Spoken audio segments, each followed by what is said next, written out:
খুড়ো তুই?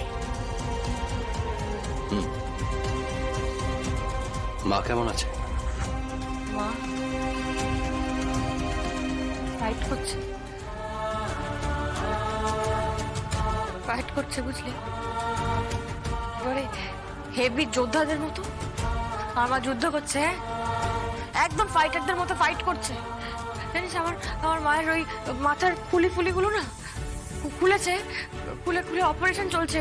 ওই ভেতরে যে তার ফারগুলো আছে না, সার্কিটগুলো আছে, সব ঢালাই করে দেবে। মাথার মধ্যে ড্রিল করে তারপরে ওই সব চাঁদা ফেদা করে কি সব ওই সার্কিটগুলোকে ঠিকঠাক করে দেবে সব।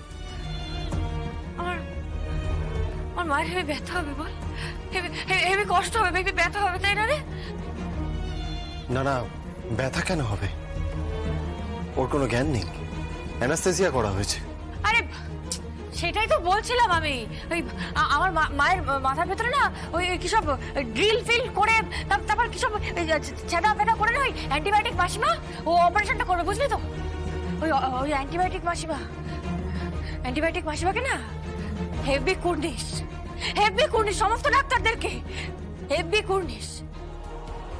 ওরা ওরা ওরা মানুষকে বাঁচানোর জন্য কত কিছু করে বলতো বা। ওরা ওরা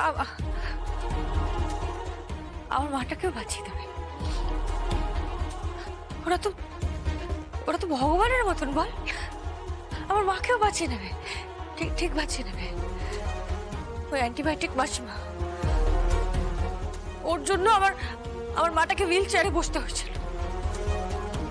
এতগুলো বছর আমার মাটা হুইল চেয়ারে ছিল অ্যান্টিবায়োটিক মাসিমার জন্য। তো ওই অ্যান্টিবায়োটিক মাসিমাই না আজ আমার মাকে হুইল চেয়ার থেকে তুলে দাঁড় করিয়ে দেবে। তুই দেখ, হুইল চেয়ার থেকে তুলে ঠিক দাঁড় করিয়ে দেবে আমার মাকে।